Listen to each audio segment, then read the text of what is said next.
الله الرحمن الرحيم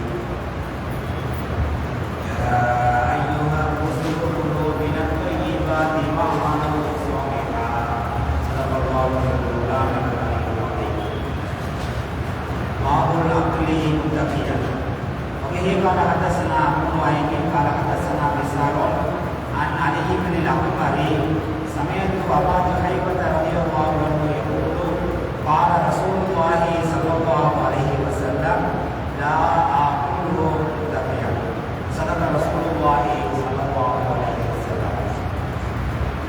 எல்லா புகழும் புகழ்ச்சியும் ஏகவல்லவனாகிய அந்த அல்லாஹ் தஆலா அவர்களுக்கே சொந்தம்.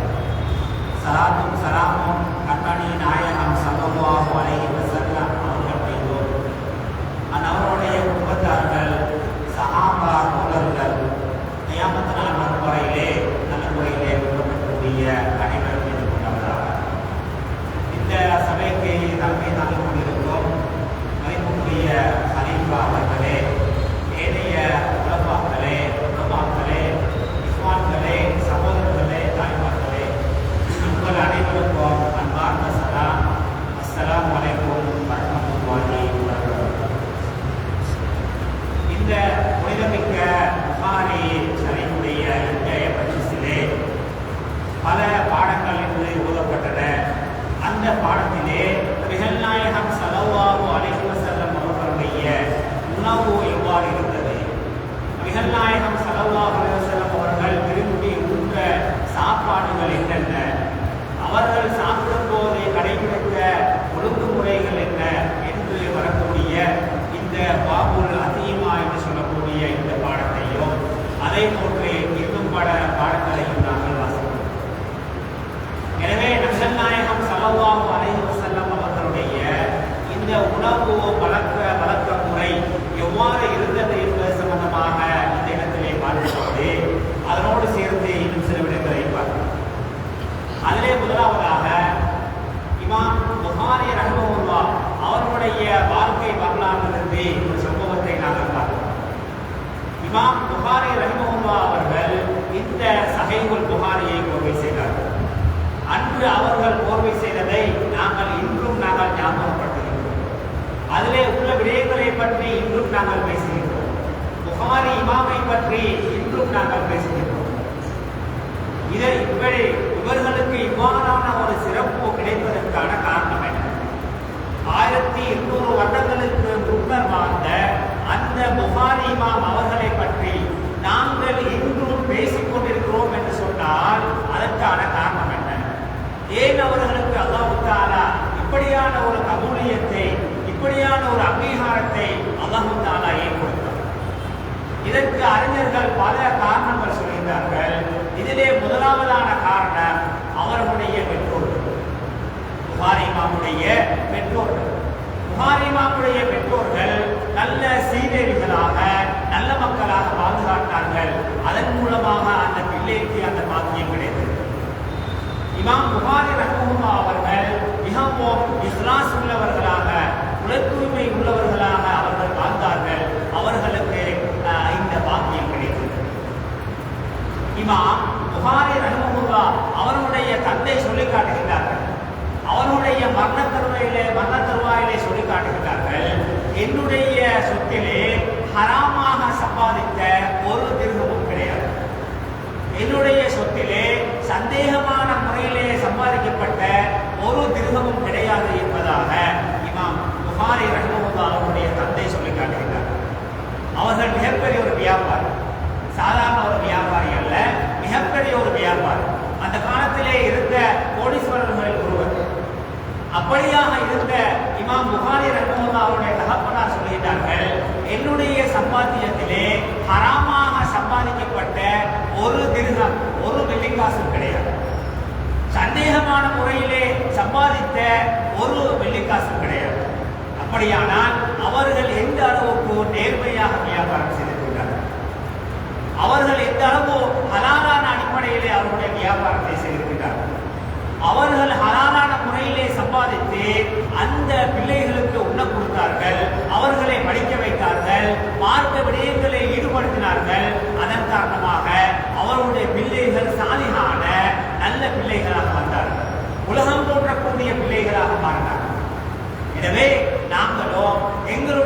சம்பாத்தியம் ஹலாலாக இருக்குமானால், எங்களுடைய சம்பாத்தியம் சுத்தமானதாக இருக்குமானால், அதிலே ஹராமுகள் கலப்படாமல் இருக்குமானால், நிச்சயமாக எங்களுடைய பிள்ளைகளும் ஒரு சாலிகான பிள்ளைகளாக, ஒழுக்கமான பிள்ளைகளாக, இந்த உலகம் போற்றக்கூடிய பிள்ளைகளாக வளர்வார்கள் என்பதிலே எந்த விதமான சந்தேகம் கிடையாது. இன்னொரு சம்பவத்தை நாங்கள் பார்ப்போம். புகாரி இமாமுடைய தகப்பனாருடைய வஃபாத்துக்கு பின்னால் அவர்களுடைய அந்த வியாபாரத்தை இமாம் புகாரி ரஹ்மத்துல்லாஹி அவர்கள் நடத்தி வந்தார். தந்தையுடைய அந்த வியாபார தொழிலை இமாம் புகாரி ரஹ்மத்துல்லாஹி அவர்கள் நடத்தி வந்தார். இவ்வாறு அவர்கள் நடத்தி வந்த சந்தர்ப்பத்திலே ஒரு நாள் அவர்களிடம் நிறைய பொருட்கள் கொண்டு வரப்பட்டது. இந்த பொருட்களை வாங்குவதற்காக பல வியாபாரிகள் வந்தார்கள். அதிலே ஒரு வியாபார கூட்டம் வந்து இருக்கக்கூடிய பொருள்களுக்குரிய விலைகளை மதித்து இதை 5000 இலாபம் வரக்கூடியவாறு, 5000 திர்ஹம் இலாபம் வரக்கூடியவாறு அவர்கள் அதற்குரிய விலையை பேசினார்கள். அங்கே இருக்கக்கூடிய அந்த பொருள்களுக்கு 5000 திர்ஹம் இலாபம் வரக்கூடியவாறு அந்த பொருள்களை கேட்டார்கள். ஆனால் இமாம் புகாரி ரஹ்மத்துல்லாஹி வாக்குறுதி ஒன்று கொடுக்கவில்லை. அவர்களுக்கு எந்த வாக்குறுதியும் கொடுக்கவில்லை. அவர்கள் பேசாமல் இருந்து விட்டார்கள். ஆனால் மனதால் நினைத்தார்கள் இவர்களுக்கு தான் கொடுக்க வேண்டும் என்று. அடுத்த நாள் காலையாகும் பொழுது இன்னொரு வியாபாரி வந்தார். அவர் வந்து அதே பொருட்களை 10,000 திர்ஹம் இலாபத்தை கேட்டார். ஏற்கனவே வந்தவர்கள் 5000 திர்ஹம் லாபத்தை கேட்டார்கள். இப்ப அடுத்து வந்தவர்கள் 10,000 திர்ஹத்துக்கு லாபத்தை கேட்டார்கள். ஆனால் புகாரி இமாம் அவர்கள் கொடுக்கவில்லை. புகாரி இமாம் அவர்கள் கொடுக்கவில்லை. அவர்களுக்கு கொடுக்க இருக்குது. ஏன் அவர்கள் யாருக்கும் வாக்குறுதி கொடுக்கவில்லை? நான் உங்களுக்கு இதை விற்பனை செய்கிறேன் என்று வாக்குறுதி கொடுக்கவில்லை. அவ்வாறு கொடுக்காவிட்டாலும் அவர்களுடைய உள்ளத்திலே நான் இன்னாருக்கு கொடுப்பேன் என்று நினைத்ததன் காரணமாக அவர்களுக்கு தான் கொடுத்தார்களே தவிர அவர்கள் அந்த இன்னும் மேலதிகமாக கிடைக்கக்கூடிய அந்த 5000 லாபத்தை அவர்கள் எதிர்பார்க்கவில்லை. 5000 வெள்ளிக்காசு, 5000 வெள்ளிக்காசுடைய அந்த லாபத்தை அவர்கள் எதிர்பார்க்கவில்லை. ஏன்? தனது மனதிலே தோன்றிய விடயத்துக்கு கூட துரோகம் செய்யக்கூடாது, மனசாட்சியிலே ஏற்பட்ட விடயத்துக்கு கூட துரோகம் செய்யக்கூடாது என்ற அடிப்படையிலே இமாம் புகாரி ரஹ்மத்துல்லாஹி அவர்கள் நடந்தார்கள், செயல்பட்டார்கள். எனவே எப்படி அவர்களுடைய வாழ்க்கை இருந்திருக்கிறது? நாங்கள் எப்படி சற்று சிந்தித்து பார்க்கிறோம். எமக்கு அவ்வாறான ஒரு சந்தர்ப்பம் நடந்தால், ஏற்கனவே ஒருவர் ஒரு 10,000 விலாபத்துக்கு கேட்டு செல்கின்றார். இப்பொழுது ஒருவர் வந்து 50,000 விலாபத்தை கேட்கிறார். நாங்கள் என்ன செய்வோம்? அவர்களுக்கு வாக்குறுதி கொடுத்திருந்தாலும் சரி, உங்களுக்கு நான் இதை விற்கிறேன் என்று சொல்லியிருந்தாலும் சரி, ஏதாவது காரணங்களை சொல்லி அந்த சாமான் உங்களுக்கு நான் விற்பனை செய்திருந்த அந்த பொருள் அது நல்லவில்லை, உங்களுக்கு நான் விற்கல, இதை நான் உங்களுக்கு விற்கல, இப்ப நான் விற்கல, இதை நான் உறவு நான் விற்க போறேன் அப்படி என்று ஏதாவது ஒரு காரணத்தை சொல்லி அந்த முதலாவது வியாபாரியை தட்டிவிட்டு நாங்கள் இரண்டாவது வியாபாரிக்கு விற்பனை செய்யத்தான் நாங்கள் முற்படுகிறோம். ஆனால் இமாம் புகாரி ரஹ்மத்துல்லாஹி அவர்கள் அப்படி வாழவில்லை. அவர்கள் மனசிலே ஏற்பட்ட அந்த எண்ணத்துக்கு கூட அவர்கள் மாற்றம் செய்யவில்லை. அதனால் அதனுடைய அந்த பரக்கத்துகளை அடைந்தார்கள். அதனால் வரக்கூடிய அந்த பாக்கியத்தை பெற்றார்கள். எமது முன்னோர்கள் அவ்வாறு தான் வாழ்ந்தார்கள். ஒரு மனிதனுக்கு மனதால் கூட துரோகம் செய்யவில்லை. செயலால் துரோகம் செய்வதை ஒரு பக்கம் இருக்க, இன்று முழுக்க முழுக்க துரோகமாகவும் ஏமாற்றமாகவும் இருக்கக்கூடிய இந்த காலத்திலே எமது முன்னோர்கள் மனதால் கூட யாருக்கும் துரோகம் செய்யவில்லை. வியாபாரத்திலே கூட யாருக்கும் துரோகம் செய்யவில்லை. அவர்கள் நேர்மையாக நடந்தார்கள். அவர்கள் உலகத்திலே சந்தோஷமாக வாழ்ந்தார்கள். அவர்கள் ஆரோக்கியமாக வாழ்ந்தார்கள். அவருடைய பிள்ளைகளும் இன்று சந்தோஷமாக இருக்கின்றது. அவர்களும் இன்று நேர்மையாக இருக்கின்றார்கள். ஏன்? அந்த பெற்றோர்களுடைய அந்த சம்பாத்தியத்தின் மூலமாக, அவர்களுடைய அந்த நேர்மையான அந்த செயல்பாட்டின் மூலமாக இன்றும் அந்த பெற்றோர்கள், அந்த பிள்ளைகள் நல்ல முறையிலே தலைநிமிர்ந்து உலகத்திலே வாழ்ந்து கொண்டிருக்கிறார்கள். எனவே எங்களுடைய வாழ்க்கை சீராக வேண்டும். எங்களுடைய வாழ்க்கையிலே நேர்மை இருக்க வேண்டும். நாங்கள் இந்த 5000 கிடைப்பதை விட 10,000 கிடைப்பதுதான் பெரிது என்று நாங்கள் நினைப்போமேயானால், அதற்காக நாங்கள் துரோகம் செய்வோமேயானால், அதற்காக நாங்கள் ஏதாவது சதி வேலைகள் செய்வோமேயானால், நிச்சயமாக எங்களிடம் இருக்கக்கூடிய அந்த சொத்தும் வேறு வகையிலே இல்லாமல் போய்விடும். அல்லாஹ் தஆலா அதை அனுப்பிடுவார். நாங்கள் முறை தவறி செயல்படும் பொழுது அல்லாஹ் தஆலா அதை அழித்து விடுவார் என்பதை நாங்கள் ஒவ்வொருவரும் மனதிலே ஞாபகம் கொள்ள வேண்டும். இந்த உலகத்திலே அல்லாஹ் தஆலா இந்த உலகம் இயங்குவதற்காக அல்லாஹ் தஆலா சிலருக்கு செல்வத்தை கொடுக்கின்றார், சிலருக்கு அல்லாஹ் தஆலா அறிவை கொடுக்கின்றார், சிலருக்கு அல்லாஹ் தஆலா வைத்திய துறையிலே ஆற்றலை கொடுக்கின்றார். இவைகள் நாங்கள் சம்பாதித்ததல்ல, நாங்கள் பிறக்கும் போது எடுத்துக்கொண்டு வந்ததல்ல. மாறாக இந்த உலகத்தை இயக்குவதற்காக அல்லாஹ் தஆலா கொடுத்தது. அந்த பணத்தை நாங்கள் சரியாக செலவழித்தால் அல்லாஹ் தஆலா எங்களை 7 தலைமுறைகளுக்கு நல்ல முறையிலே வாழ வைப்பார். அந்த அறிவை சரியாக நாங்கள் பயன்படுத்தினால் அல்லாஹ் தஆலா எங்களை உலகத்திலே கண்ணியமாக கௌரவமாக வாழ வைப்பார். அல்லாஹ் தஆலா தந்த அந்த ஆற்றலை நல்ல வழியிலே நாங்கள் பயன்படுத்தினால் நிச்சயமாக அல்லாஹ் தஆலா எங்களை இந்த உலகத்திலே கண்ணியமாக வாழ வைப்பார். அவ்வாறு இல்லாவிட்டால் நிச்சயமாக எங்களுடைய பொருட்கள் அதிகரிக்கும் போல தெரியும், எங்களுடைய பதவிகள் அதிகரிப்பது போன்று தெரியும், எங்களுடைய அறிவு கூடுவது போன்று தெரியும், சமூகத்திலே மதிப்பு கிடைப்பது போன்று தெரியும். ஆனால் காலப்போக்கிலே எல்லாமே சூன்யமாக ஆகும், காலப்போக்கிலே எல்லாமே இல்லாமலாகிவிடும். எனவே நாங்கள் இந்த புகாரி இமாம் அவர்களுடைய இந்த வாழ்க்கையை நாங்கள் எடுத்து நடப்போம், அவர்களுடைய இந்த வாழ்க்கைப்படி நாங்கள் நடப்போம். அவ்வாறு நடப்பதன் மூலமாக நிச்சயமாக எங்களுடைய வாழ்க்கையிலே மகிழ்ச்சி கிடைக்கும் என்பதிலே எந்த விதமான சந்தேகம் கிடையாது. உங்களுக்கு தெரியும், எங்கள் எல்லோரையும் பார்த்து தரீகாவாதிகள் என்று சொல்வார்கள். இவர்கள் வெறும் தரீகா, இவர் தரீகாவை பின்பற்றக்கூடியவர், தரீகா அடிப்படையில் நடப்பவர் என்று சொல்வார்கள். தரீகா என்றால் என்ன? தரீகா என்றால் என்ன? எமது சமூகத்துவ அறிஞர்கள் சொல்லித் தருகிறார்கள், தரீகா என்பது ஒரு மனிதன் பேணுதலாக நடப்பது. தரீகா என்பது ஒரு மனிதன் பேணுதலாக நடப்பதற்குத்தான் தரீகா என்று சொல்லப்படுகிறது. சஹாபாக்கள் ஒரு 10 ஹலாலான விடயங்களிலே 9 ஹலாலான விடயங்களை விட்டுவிடுவார்கள். 10 ஹலால், மார்க்க அடிப்படையிலே 10 ஹலால்.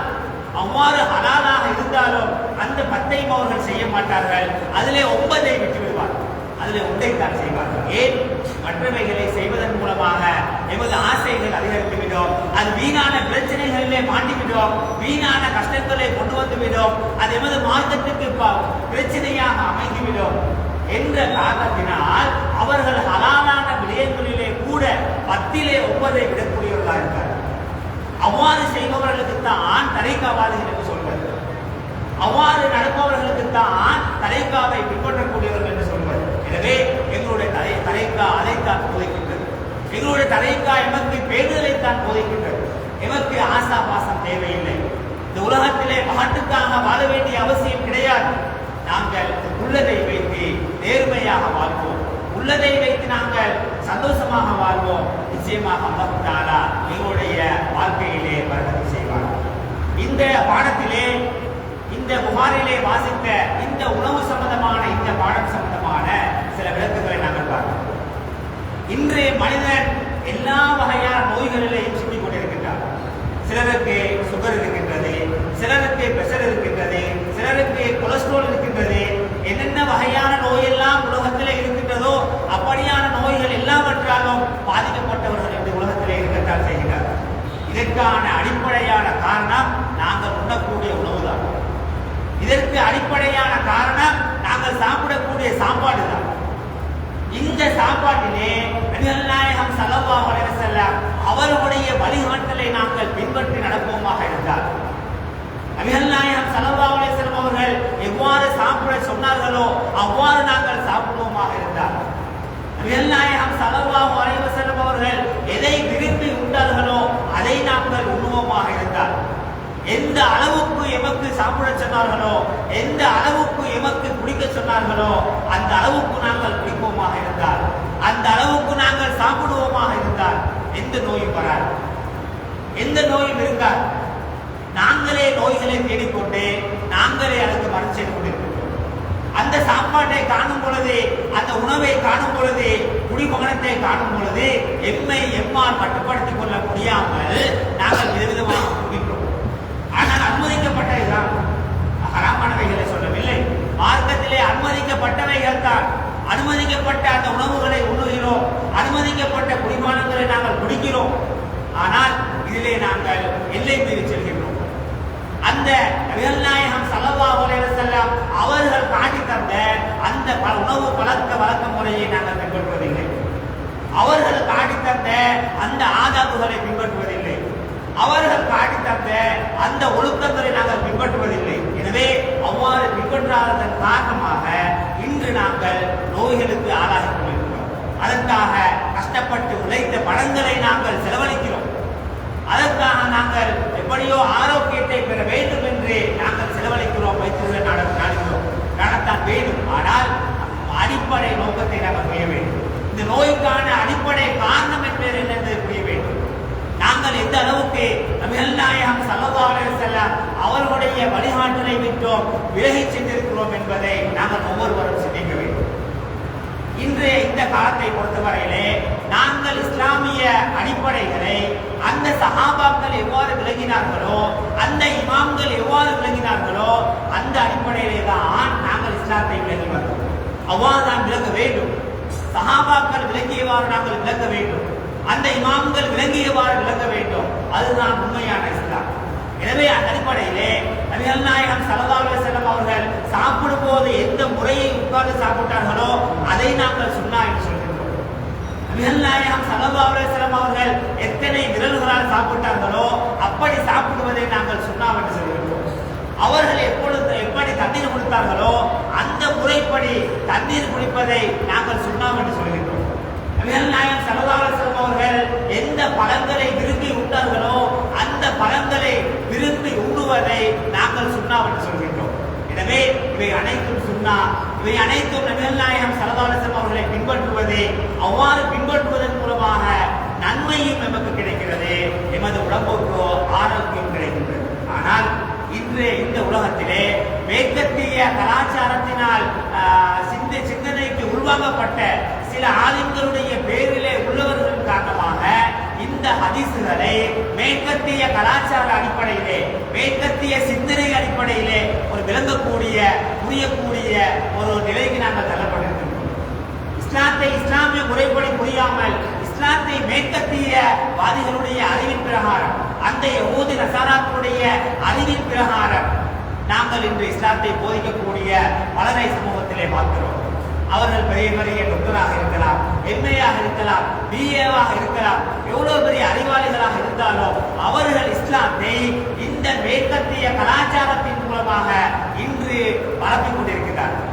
இதை நாங்கள் பின்பற்றுவோமையானால் நிச்சயமாக நமக்கு ஒருபோதும் ஈடேற்றம் கிடைக்கவே கிடைக்காது. இன்று இந்த நபிகள் நாயகம் ஸல்லல்லாஹு அலைஹி வஸல்லம் அவர்கள் சாப்பிட்டார்கள், அவர்கள் இவ்வாறு உட்கார்ந்து சாப்பிட்டார்கள், அவர்கள் இவ்வாறு உட்கார்ந்து குடித்தார்கள், அவர்கள் என்னென்ன பழங்களை உண்டார்கள் என்று சொல்லும் பொழுது இதெல்லாம் சுன்னாவாக ஆகாது, இதெல்லாம் சுன்னத்தல்ல, இதெல்லாம் நபிகளுடைய வழிகாட்டல் அல்ல, இதெல்லாம் அவர்களுடைய ஆதாத்து. அதாவது அவங்களோட காலத்துல அவங்களோட ஊர்ல என்ன சாப்பாடு இருந்ததோ அதை அவங்க சாப்பிட்டாங்க, அவங்களோட காலத்துல என்ன குடிப்பு இருந்ததோ அதை அவங்க குடிச்சாங்க, எந்த ஆடை இருந்ததோ அதை அவங்க கொடுத்தாங்க. அதெல்லாம இதுல மார்க்கம் ஒன்றும் இல்லை, சாப்பிடுற முறையில மார்க்கம் ஒன்றும் இல்லை, உடுக்குற முறையில மார்க்கம் ஒன்றும் இல்லை, தொப்பி போடுறதுல மார்க்கம் ஒன்றும் இல்லை, ஏனைய ஆடை உடைகள்ல மார்க்கம் ஒன்றும் இல்லை, நடையில மார்க்கம் இல்லை, பயணத்துல மார்க்கம் இல்லை. இதெல்லாம் அது ஊருடைய கலாச்சாரம், அதெல்லாம் நாங்க பின்பற்ற தேவையில்லை. அப்படி என்று சொல்லி இந்த மேற்கத்திய கலாச்சாரத்தை இஸ்லாமிய லேபலிலே உட்புகுத்தக்கூடிய நிலைமையை நாங்கள் பார்க்கிறோம். இதை நாங்கள் பின்பற்றினால் ஒருபோதும் ஈடேற்றம் அடைய முடியாது. உங்களுக்கு தெரியும், இஸ்லாத்திலே அடிப்பதற்கு அனுமதி இருக்கின்றது. உங்களுடைய பிள்ளைகளை 7 வயதாக இருக்கும் பொழுது நீங்கள் அணியுங்கள், தொழும்படி ஏவுங்கள். 10 வயதான பொழுது அதற்காக நீங்கள் அணியுங்கள். ஆனால் காயம் ஏற்படுத்தக்கூடியவாறு அணிக்க வேண்டாம் என்று இஸ்லாம் சொல்கிறது. ஆனால் இந்த மேற்கத்திய கலாச்சாரம் என்ன சொல்கின்றது? அடிக்கக்கூடாது, விரம்ப தூக்கக்கூடாது, அது பிள்ளைகளை துன்புறுத்துவது, உடல் ரீதியாக துன்புறுத்தக்கூடாது, உடல் ரீதியாக தீங்கு விளைவிக்கக்கூடாது. அவ்வாறு யாராவது செய்தால் அது நாட்டு சட்டப்படி தண்டனை, நாட்டு சட்டப்படி குற்றம் என்று இன்று அந்த தண்டனை வழங்கக்கூடிய பெற்றோர்களையோ அல்லது ஆசிரியர்களையோ அல்லது உஸ்தாத்மார்களையோ சிறையில் அடையக்கூடிய ஒரு நிலைமைக்கு நாங்கள் வந்துவிட்டோம். ஆனால் இதையும் இன்று சிலர் இதுதான் இஸ்லாம் என்று இன்று போதிக்கிறார்கள். அப்படி இஸ்லாத்தில் அடிமை செல்ல, அப்படி இஸ்லாம் இஸ்லாத்துல அடிப்படையாக செல்ல, அப்படி ஒரு ஹதீஸும் இல்ல, அந்த ஹதீஸ் பலவீனமானது, அதை எடுக்க இயலாது, அப்படி இப்படி என்று சொல்லி இன்று இஸ்லாமிய வழிமுறைகள் இல்லாமலாக்கப்பட்டு போகிறது. அதே போன்றுதான் ஒரு ஆலிமுக்கு மரியாதை கொடுப்பது, தகப்பனாருக்கு மரியாதை கொடுப்பது, தாய்க்கு மரியாதை கொடுப்பது, சமூகத்திலே உள்ள மூத்தவர்களுக்கு மரியாதை கொடுப்பது என்ற இந்த விஷயம் எமது ஊர்களிலே இருந்தது. ஒரு மூத்த மனுஷர் ஒரு வார்த்தை பேசிவிட்டால் யாரும் திரும்ப பேச மாட்டார். இங்கே உட்கார்ந்து விடு, நீ எழும்ப வேண்டாம், இங்கே வெளியே செல்ல வேண்டாம் அது என்று ஒரு வயதுக்கு மூத்த ஒரு மனிதர் சொல்லிவிட்டால் அதை கேட்கக்கூடிய ஒரு காலம் இருந்தது. ஆனால் இன்று அதை இந்த மேற்கத்திய கலாச்சாரத்தின் மூலமாக அதை இல்லாமலாக்கிவிட்டார்கள். ஒரு தகப்பனும் பிள்ளையும் ஃப்ரெண்ட்ஸாக இருக்க வேண்டும், ஒரு தகப்பனும் பிள்ளையும் நண்பர்களாக இருக்க வேண்டும், ஆசிரியரும் பிள்ளைகளும் நண்பர்களாக இருக்க வேண்டும், தாயும் மகனும் நண்பர்களாக இருக்க வேண்டும், அவர்களுக்கிடையிலே சகஜமாக பழக வேண்டும், அவர்களுக்கிடையிலே ஒன்று சேர்ந்து விளையாட வேண்டும், தொழில் பண்ண வேண்டும். இப்படி என்று சொல்லக்கூடிய இந்த மேற்கத்திய கலாச்சாரத்தை இஸ்லாமிய லேபலிலே எங்களுக்குள்ளே உட்புகுத்தியதன் காரணமாக எங்களிடம் இருந்த மரியாதை இல்லாமல் போய்விட்டது, எங்களிடம் இருந்த அந்த ஒழுக்க விழுமியங்கள் இல்லாமல் போய்விட்டது, எங்களிடம் இருந்த அந்த கலாச்சார பண்பாடுகள் இல்லாமல் போய்விட்டது. எனவே இவைகளை பற்றி நாங்கள் சிந்திக்க வேண்டும். இவ்வாறான கருத்துக்களை இஸ்லாமிய லேபலிலே போதிக்கக்கூடியவர்களை பற்றி நாங்கள் விழிப்பாக இருக்க வேண்டும்.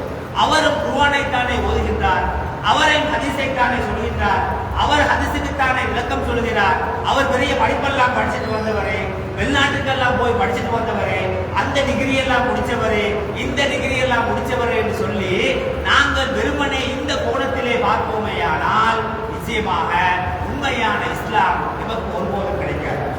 எனவே இது நபிகள் நாயகம் ஸல்லல்லாஹு அலைஹி வஸல்லம் அவருடைய வாழ்க்கை முறை பொறுத்து இன்று ஒரு ஹோட்டல் போஸ்ட் ஒரு போஸ்டை படிக்கிறார்.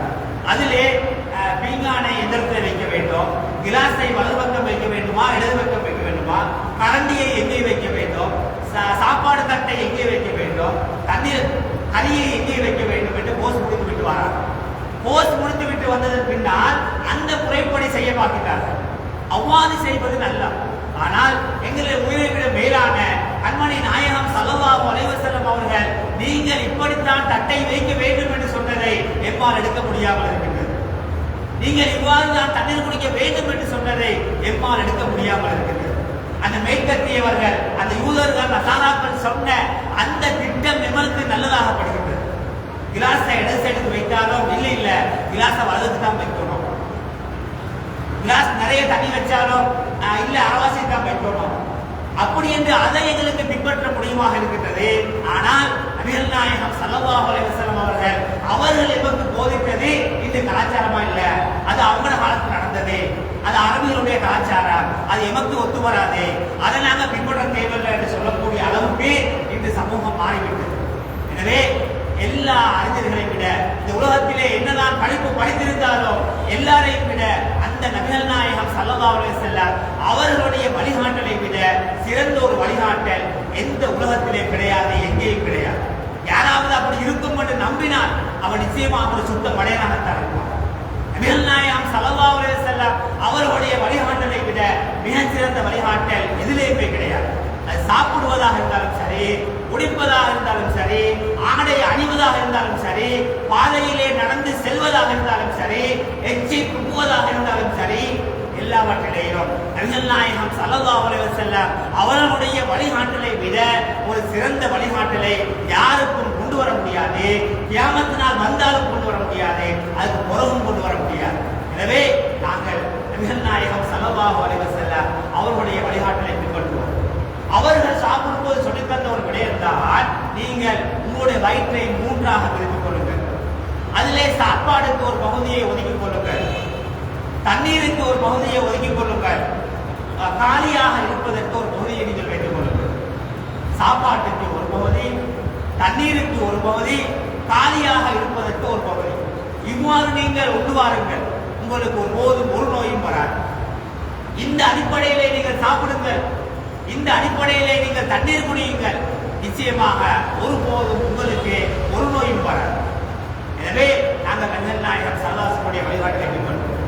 இன்று நாங்கள் பார்க்கக்கூடிய ஒரு விடயம்தான், அதிகமானவர்கள் சொல்கின்றார்கள் சாப்பிட்டதன் பின்னால் தண்ணீர் குடிக்கக்கூடாது, சாப்பிட்டதன் பின்னால் தண்ணீர் குடிக்கக்கூடாது, அது சாப்பிடும் போது தண்ணீர் குடிக்கக்கூடாது, தண்ணி சொலகி தான் குடிக்கணும், அரை மணி நேரத்துக்கு பிறகு தான் குடிக்கணும், அல்லது 2 மணி நேரத்துக்கு பிறகு தான் குடிக்கணும் அப்படின்னு சொல்லக்கூடிய ஒரு கதை ஊர் முழுக்க இருக்குது.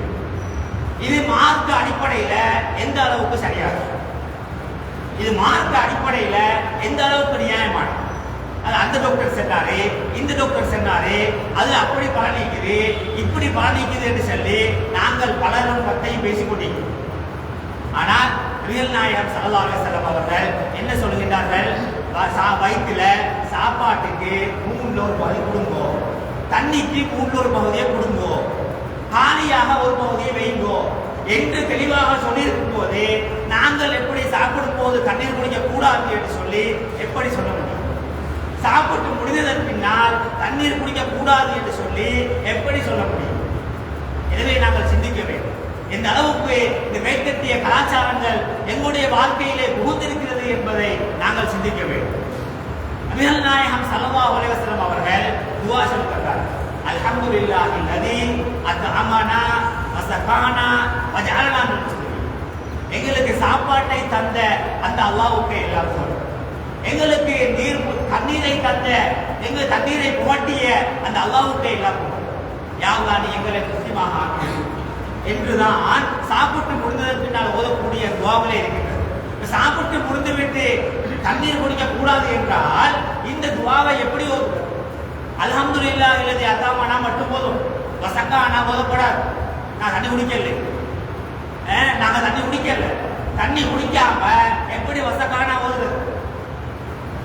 வஸகானா என்று சொன்னால், யா அல்லாஹ், எங்களுக்கு தண்ணீரை புகட்டிய உனக்கே எல்லா புகழும், தண்ணீர் குடிக்காம தண்ணியை புகட்டிய உனக்கு எல்லா புகழும் மட்டும் சொல்லி எப்படி சொல்றது?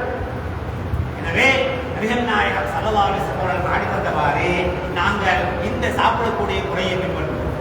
அதே போன்று நபிகள் நாயகம் ஸல்லல்லாஹு அலைஹி வஸல்லம் சொன்ன ஹதீஸ் இங்கே வருகின்றது. இந்த புகாரிலே வந்த பாடத்திலே வந்த ஒரு ஹதீஸ் தான். நபிகள் நாயகம் ஸல்லல்லாஹு அலைஹி வஸல்லம் சொன்னார்கள், லா ஆகுலு முத்தகியா, அதாவது வசதியாக உட்கார்ந்து சாப்பிடக்கூடாது. சாப்பிடும் பொழுது அதுக்காக வேண்டி சாய்ந்து கொண்டு நல்ல வசதியாக உட்கார்ந்து கொண்டு சாப்பிடக்கூடாது. அந்த சாப்பிடுவதற்கு நபிகள் நாயகம் ஸல்லல்லாஹு அலைஹி வஸல்லம் அவர்கள் காட்டி தந்த முறை இருக்கின்றது.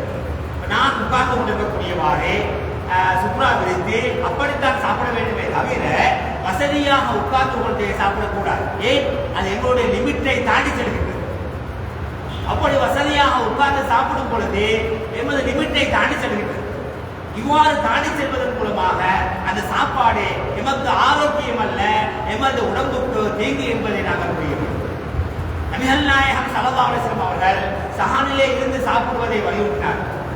இந்த சஹானிலே இருந்து சாப்பிடும் பொழுது 5 பேருடைய சாப்பாட்டை 6 பேர் சாப்பிடுவது நியாயம். சஹானில் இருந்து சாப்பிடும் பொழுது 5 பேருடைய சாப்பாட்டை 6 பேர் சாப்பிடுவது நியாயம். 4 பேருடைய சாப்பாட்டை 6 பேர் சாப்பிடுவது நியாயம். அதிலே வரக்கத்து இருக்கின்றது. ஆனால் நாங்கள் என்ன செய்கிறோம்? 6 பேருடைய சாப்பாட்டை 4 பேர் சாப்பிடுவோம், 6 பேருடைய சாப்பாட்டை 5 பேர் சாப்பிடுவோம். இதிலே எங்கே வரக்கத்து வரப்போகின்றது? இதிலே உடம்புக்கு நோய் தான் வரும், இதிலே உடம்புக்கு தீங்கு தான் வரும். யாரு அந்த வயிறு நிரம்ப சாப்பிடுவதை நபிகள் நாயகம் ஸல்லல்லாஹு அலைஹி வஸல்லம் வெறுத்தார். நாங்கள் ஏற்கனவே சொன்னது போல் இல்லாமல் யார் வயிறு நிரம்ப சாப்பிடுகின்றார்களோ அவ்வாறு சாப்பிடுவதை நபிகள் நாயகம் ஸல்லல்லாஹு அலைஹி வஸல்லம் வெறுத்தார். எனவே நாங்கள் சாணிலே சாப்பிடுவது சுன்னத் என்று சொல்லிக்கொண்டு ஒரு சமயங்களிலே ஹராத்தை மக்ரூஹை செய்யக்கூடிய நிலைமைக்கு நாங்கள் செல்கின்றோம். அதிலேயும் இஸ்லாம் செய்யப்படாது, மிச்சம் வைக்கப்படாது, இங்கிருந்து எல்லாத்தையும் தின்னுங்கோ, சாப்பிடுங்கோ என்று சொல்லி நாங்கள் சாப்பாட்டை அளவா போட்டுவிட்டு அளவாக சாப்பிட்டால் சரி, அதிகமாக போட்டுவிட்டு எமது உடம்பு நாங்கள் சாப்பிடக்கூடிய அந்த அளவை விட அதிகமாக சாப்பிட்டால் அது எந்த வகையில் நியாயம்? அது எந்த வகையில நியாயம்? எனவே எங்களுடைய உடம்பு ஆரோக்கிய இன்மைக்கு நாங்கள் தான் காரணம். எங்களுடைய உடம்பிலே உள்ள நோய்களுக்கு நாங்கள் தான் காரணம். எமது உடம்பிலே அந்த நோய் இந்த நோய் எல்லா நோயும் இருக்கின்றது, அது நாங்கள் தான் காரணம். நாங்கள் நபிகள் நாயகம் ஸல்லல்லாஹு அலைஹி வஸல்லம் அவர்களுடைய வழிகாட்டலை பின்பற்றுவோம், அவர்களுடைய சாப்பாட்டு முறையை பின்பற்றுவோம், அவர்களுடைய குடிக்கும் முறையை நாங்கள் பின்பற்றுவோம். அனைத்து வழிகளையும் அவர்களை பின்பற்றுவோம். ஆடையிலே அவர்களை பின்பற்றுவோம், உட்காருவதிலே அவர்களை பின்பற்றுவோம், எச்சி துப்புவதிலே அவர்களை பின்பற்றுவோம். இவ்வாறு பின்பற்றினால் நிச்சயமாக எங்களுடைய வாழ்க்கையை சந்தோஷமாக இருப்போம், நிம்மதியாக இருப்போம். நாங்கள் இந்த உலகத்திலே நிம்மதியாக வாழ்ந்து நிம்மதியாக என்பதாக பண்ணிக்க முடியும். எனவே இந்த புகார் மஜ்லிஸ் என்பது மிகவும் சிறப்பான ஒரு மஜ்லிஸாக இருக்கிறது. இந்த புகார் மஜ்லிஸுடைய பிரயோசனம் எமக்கு மட்டுமல்ல, இந்த சமூகத்துக்காக, இந்த ஊருக்காக நாங்கள் செய்யக்கூடிய சேவை. இன்று ஒவ்வொரு காலங்களும் இந்த புகார் மஜ்லிஸுக்காக செலவழிக்கின்றார்கள். அதற்காக பல லட்சம் ரூபாய்களை செலவழிக்கின்றார்கள். இதனுடைய நன்மைகள் சொல்லிக் முடிக்க முடியாது. இது எமக்கு மட்டுமல்ல, இது நாங்கள் எமக்கு இங்கே ஓதக்கூடிய எமக்கு மட்டுமல்ல, இந்த ஊருக்காக, ஊருடைய பாதுகாப்புக்காக நாங்கள் செய்யக்கூடிய ஒரு விடயம் என்பதை புரிய வேண்டும். இவ்வாறு இந்த புகார் மஜ்லிஸ் ஓதுவதன் மூலமாக ஊரிலே பரவலான பெரும்பான்மையான நோய்கள் வராது. கொரோனா போன்ற வயிற்றோட்டமான நோய்கள் வராது, வயிற்றோட்டங்கள் வராது, வாந்தி பேதி வராது, பஞ்சம் வராது, வறட்சி வராது. எனவே இவ்வாறான பெரிய பெரிய நோய்களை விட்டு அனைவருக்கும் பரவக்கூடிய அந்த நோய்களை விட்டு பாதுகாக்கக்கூடிய ஒரு சிறந்த மருந்து தான் இந்த சஹீஹுல் புகாரி வாசிப்பது. அதைத்தான் நாங்கள் செய்து கொண்டிருக்கின்றோம். இந்த ஊருக்காக நாங்கள் செய்து கொண்டிருக்கின்றோம், இந்த மக்களுக்காக செய்து கொண்டிருக்கின்றோம். இந்த ஊரிலே பலர் பல ஆஜத்துக்களோடு தேவைகளோடு இருக்கிறார்கள்.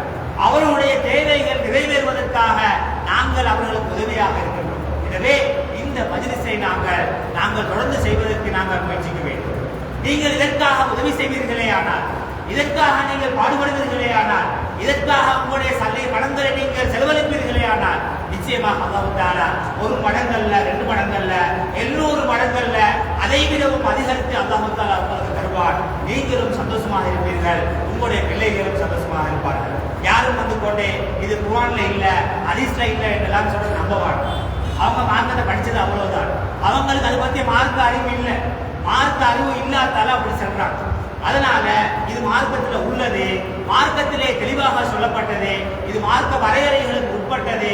எனவே இந்த மஜ்லிஸ நீங்க சிறப்பாக செய்யறதுக்கு உங்களால என்ன செய்யணுமோ எல்லாத்தையும் நிச்சயமாக செய்வோம். நிச்சயமாக அல்லாஹ் தஆலா உங்களை சந்தோஷமாக்கி வைப்பான், உங்களுடைய வாழ்க்கையில பிரகாசமாக்கி வைப்பான், உங்களுடைய வாழ்க்கையிலே அல்லாஹ் தஆலா பரக்கத்து செய்வான். யா அல்லாஹ் என்னுடைய வாழ்க்கையிலே பரக்கத்து செய்வாயாக, எங்களுடைய தேவைகளை நிறைவேற்றுவாயாக, நாங்கள் மருந்து மரியாதை செய்த பாவங்களை மன்னித்தருள்வாயாக, எங்களுடைய நோய் நொடிகளை லேசாடி தந்தருள்வாயாக, உடைய நோய்களை விட்டு பாதுகாப்பாயாக, இதற்காக ஈடுபடக்கூடியவர்களுக்கு உடம்புல நல்ல ஆரோக்கியம்